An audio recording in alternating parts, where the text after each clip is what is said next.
Lifeweaver is the least played hero in pro Overwatch history, and now, for the first time, teams are beginning to use him on a more consistent basis.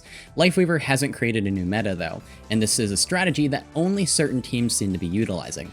What might be the most interesting detail about the newfound usage of Lifeweaver is that not much has really changed in regards to Weaver's weaknesses. They haven't magically dissipated overnight, and that matters a lot. Upon taking a closer look at Lifeweaver in these new compositions, it became clear that Lifeweaver still sucks at winning teamfights. Yes, he sucks at winning fights. So why would there be any reason to run Lifeweaver if he actively makes it harder for his own team to win a fight?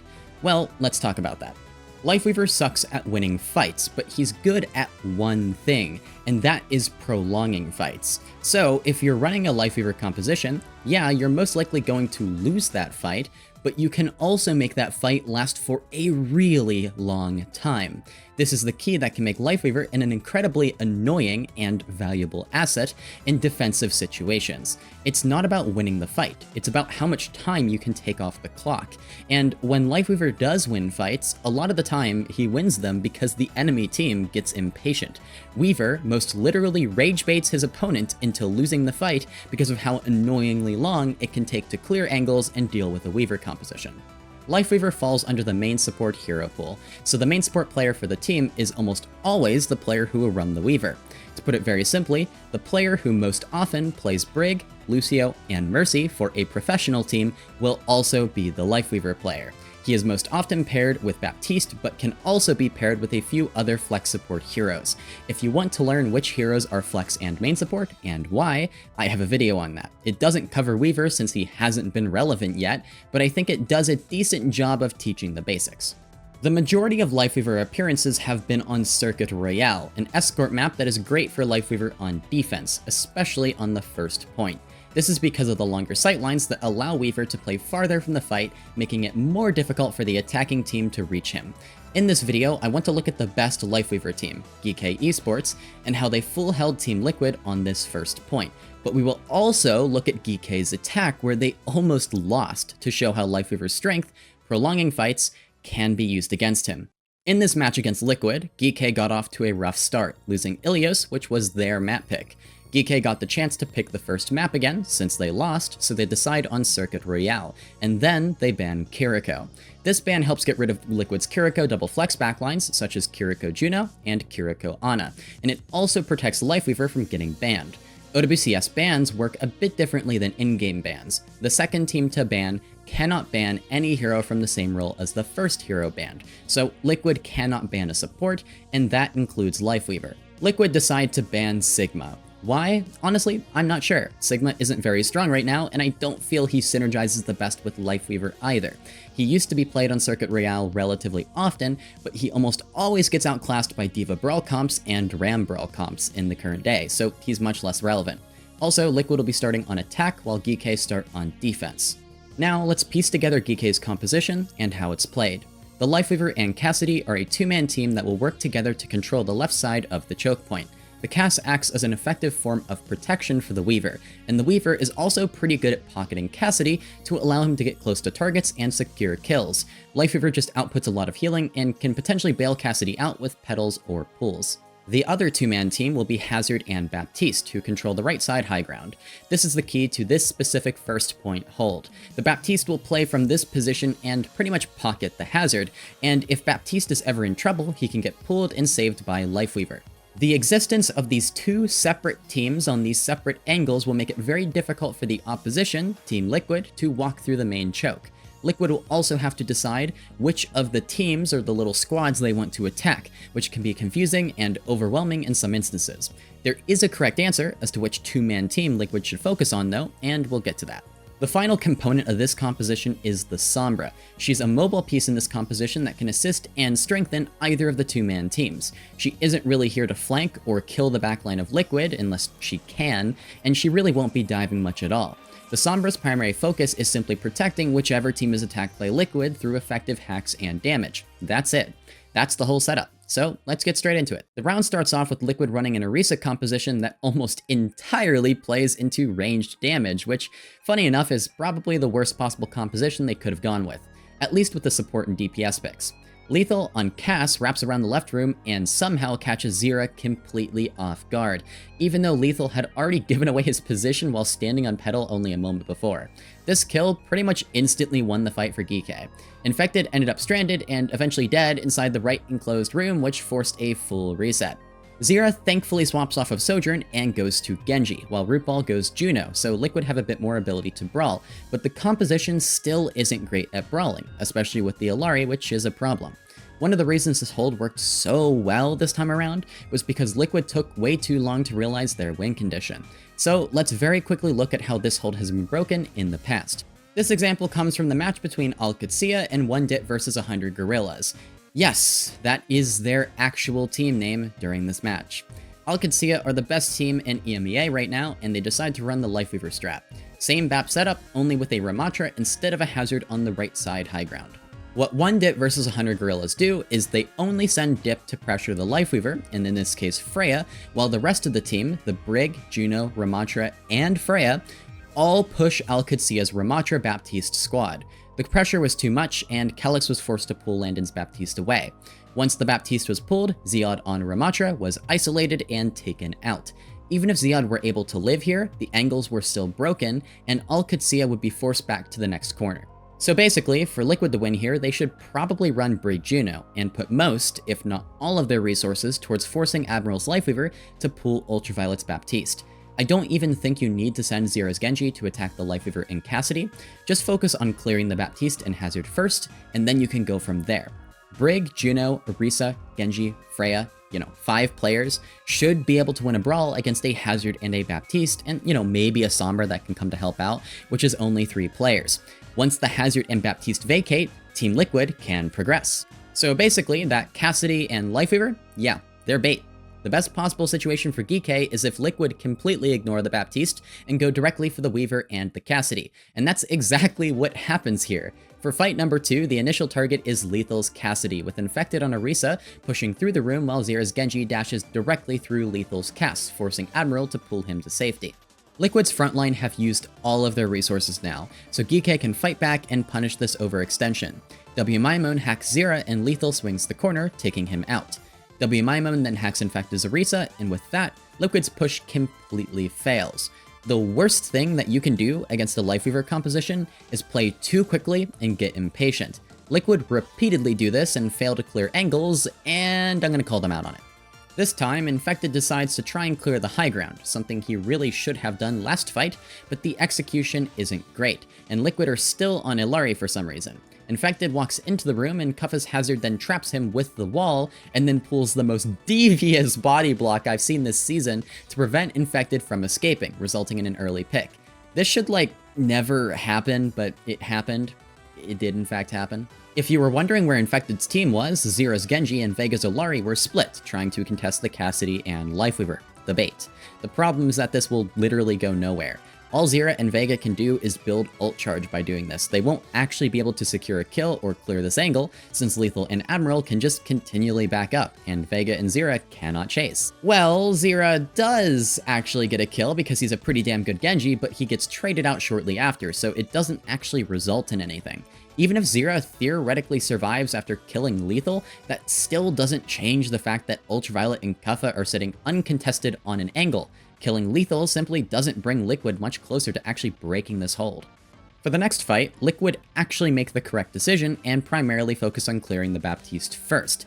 Infected's Orisa walks through the left side and up the stairs. Ultraviolet tries to stop Infected with a window, but Infected walks right past, and he does something a little dumb, forgetting that Admiral has Pool and commits Terra Surge. I think Infected could have forced the life grip onto Ultraviolet either way, so committing Terra Surge was a bit wasteful. Geekay understand that their positioning has been compromised, so they must make a move to turn the fight. W Maimon gets in from behind with a beautiful EMP that catches 4 members of Liquid, and then Kuffa leaps in to follow up. Liquid are running a super diveable backline, so there's almost nothing they can do to stop Kuffa from shredding both supports alongside the Sojourn. This was a bit of an outlier of a fight to me, because under normal circumstances, Weaver compositions aren't great at going for hits like this, since the Weaver can't push to follow up. I think the difference maker is that the EMP hit perfectly, and Kuffa almost instantaneously obtained the kills. If Liquid survived for even a few seconds longer and could kite a bit, stabilizing would be relatively simple since the Weaver composition isn't great at chasing for kills. At this point, Liquid are just trying anything they can to get through this hold, with Zira climbing the wall to get on a flank while Vega flies up with the Captive Sun to help look for a kill. Admiral places a pedal for Lethal's cast to use in Deadeye, with absolutely perfect timing to catch the oncoming flankers. Zira is nearly able to kill Admiral, but is nailed by Lethal's Deadeye, allowing the Weaver to live another day. Admiral then pulls Lethal to safety after he was hit with the Captive Sun, and uses Tree to ensure their survival. I cannot stress enough that these kinds of fights, where you can play reactively, are the best for Lifeweaver, because all he can realistically do is play reactively. The pedal, the pull, even the tree, essentially everything in his kit is most useful in a reactive context. This is referred to as playing second. We'll see Geekay attempt to play first next fight so you can observe the difference. Ultraviolet extends a bit on his angle and is punished by Infected, providing another opportunity for Liquid to break this hold. Lethal finds Vega's Illari, but RuPaul drops the Orbital Ray in response, resulting in a kill on Kuffa.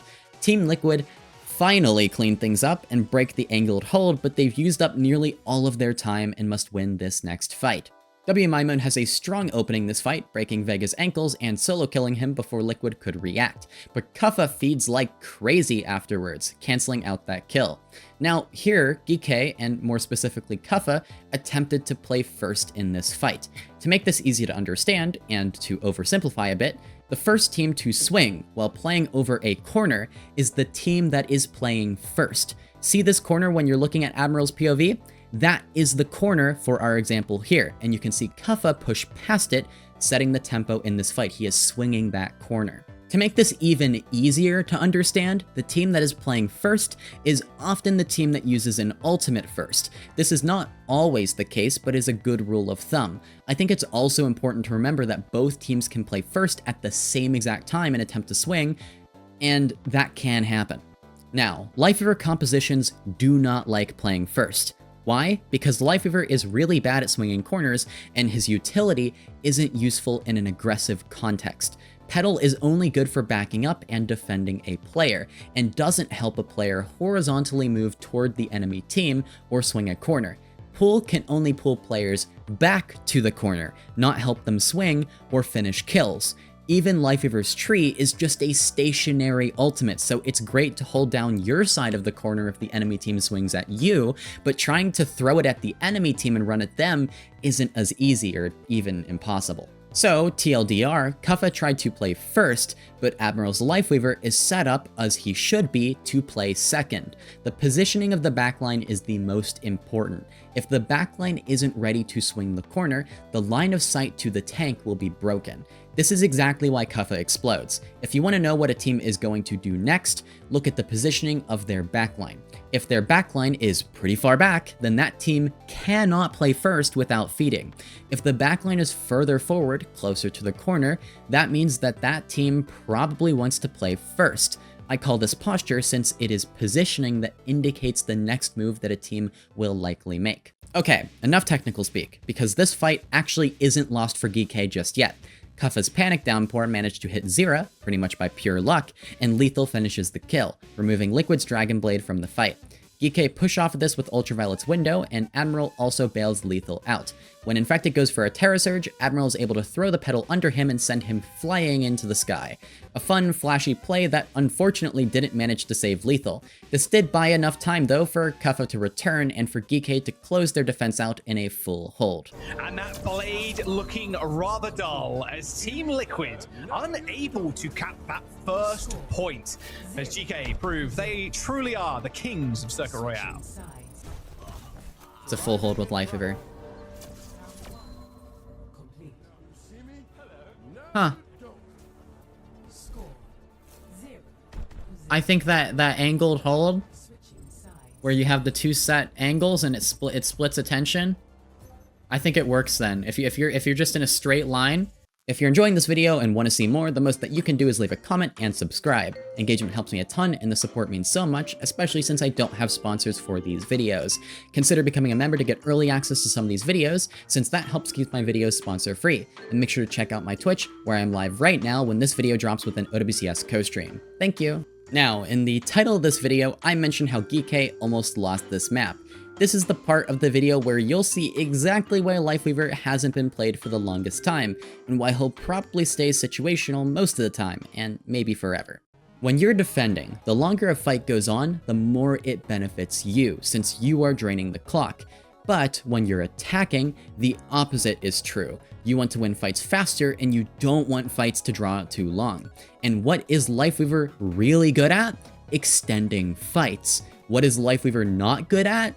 Closing them out and winning them. This especially goes for when Lifeweaver is forced into situations where he must play outside of his comfort zone and play first, which is exactly what Team Liquid do for most of this round. Team Liquid run a composition that is pretty good at playing second. The Ana Juno are capable of playing aggressively, but generally, the Ana wants to play a little farther back and bait, and the Torbjorn and Sojourn can deal lots of damage to Geekay's Hazard, and the Torbjorn can also help deal with the flanking Sombra.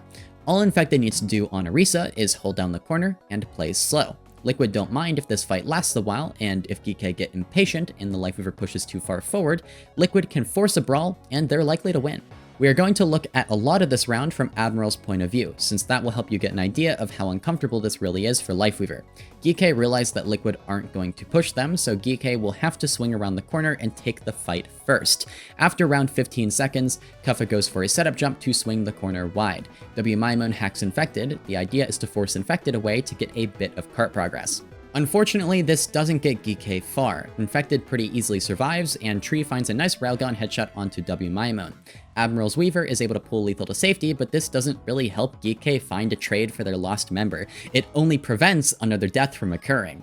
Kuffa's Hazard pushes up even farther to try and find any kill, but it is way too easy for Infected's Orisa to block Admiral from pushing forward, and Weaver can't do anything to combat this other than back up and concede the space. Eventually, Admiral does try to swing this corner, looking to save Kuffa, but this leap of faith doesn't go anywhere. Well, except the spawn room. Okay, real quick, let's just take a look at every other support in the lobby to put the extent of Lifeweaver's weakness into perspective. When playing first, Ana can nade or sleep targets to open up opportunities. She's great at helping initiate fights. Ana might like playing farther back sometimes, but her utility is what allows her to play aggressive. Juno can speed her team around corners and is great at helping teams play first. Her torpedoes help her stay in the fight and can do damage. Even Baptiste can use Immortality and Regen Burst to help keep his teammates alive in a fight when they're playing first, rather than, pulling them the whole way out of the fight. And this helps teammates get kills rather than just preventing his own team from dying. And all of these heroes also have the capability to play both first and second. They aren't limited to just one option. Lifeweaver's abilities are most literally only good for keeping his own team alive.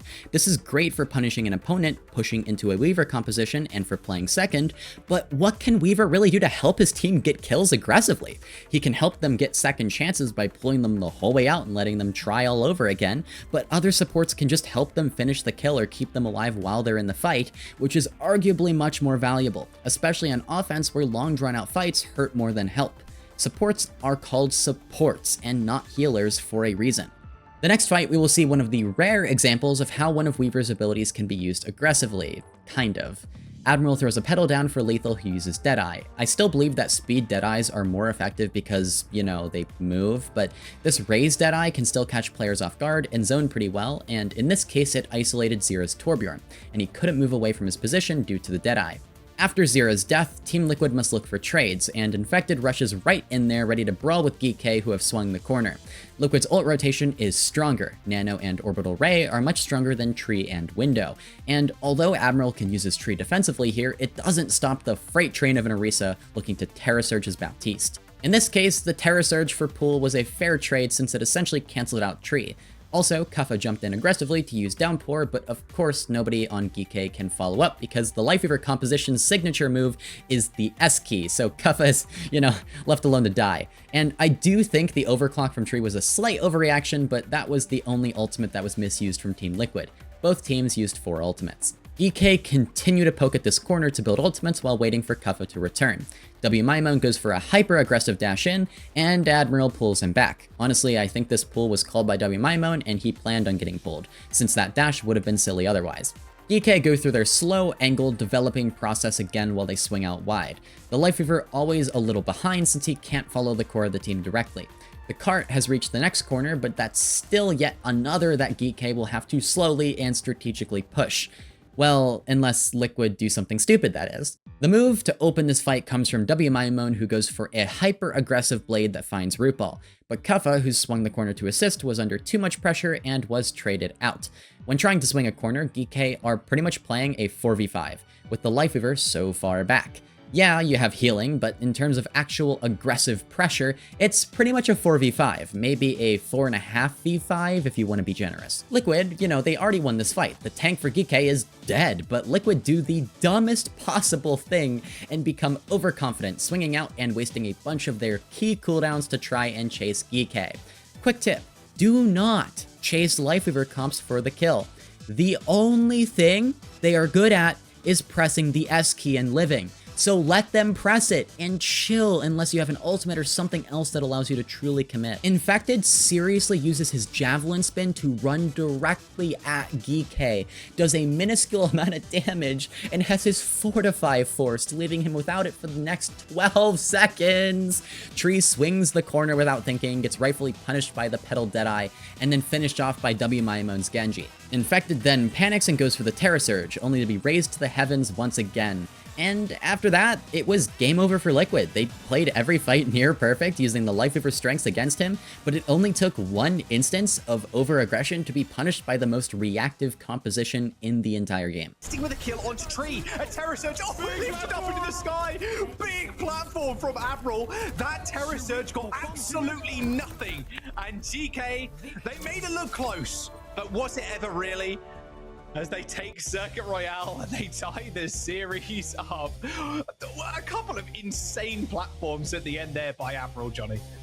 Yeah, really, it was the grip for me that really did it, because both teams, they traded a player out, right? And so Geekay, they lose Kuffa, their hazard, but they still life grip out Maimon, and from on there, it was just surgical. Yes, it was close. It was so close, in fact, that I had to pull out the pen, rewind the stream, and aggressively crash out at how bad this play from Infected and Liquid in general really was. I know I say it jokingly, but Lifeweaver really does win by rage baiting the other team into doing silly things. Waiting and playing slowly are uncomfortable and even outright annoying, and so when Liquid made the wrong move or became impatient, it allowed Geekay to punish and win fights. And by the way, this wasn't even the worst fight. Check out this fight that was like generationally bad. And then there's Tree from Admiral. And now Team Liquid, AFK. Just AFK. Okay, just chill. There's Rally, you respond. Good response, good response. Infected, try not to take too much damage. Oh my, okay, oh. That was something. That was something. Oh, what the fuck are we doing? Yeah, there's really no good explanation for that one. At first, I liked the rally from Vega, but I thought Liquid were going to use it to live on cart, not try and push because, well, why would you ever try and push the backline of Geekay while ignoring this BAP window angle? This is very important, by the way. Clear the closest and most threatening angle first before trying to push, and only try and clear an angle one at a time as a team, unless you have the ultimates that might allow you to do something otherwise. I'm not going to go deeper into that King's Row map because I think you have an idea of what went wrong there. Lifeweaver is a weird hero, and again, he isn't a part of a new groundbreaking meta. He's only optimal situationally and can be exploited if played against correctly. I believe that as more teams gain experience playing against Weaver, they will learn to beat him entirely when he's on offense, and teams will get better at clearing angles and forcing the Lifeweaver comp's resources when it is played optimally on defense. Weaver isn't terrible anymore, but he isn't that good either. For map types like Control, I believe Lifeweaver could potentially work, but the problem is that you have to be the first team to capture the point to really get value from it. The idea being that you can force a very long and extended fight on the point that can allow you to gain progress the whole time. If you have to retake on Weaver, all I can say is good luck. That's not for the faint of heart. That's it for today's video. Yep, I crashed out again. Every time these videos tend to go on longer than I planned, so I apologize if I've been tiring y'all out with outright video essays. There was plenty to uncover here, and I didn't want to miss anything, so I had to explain a few fundamental concepts that were key to the Lifeweaver strat, such as playing first and playing second. I hope you enjoyed, and thanks for watching.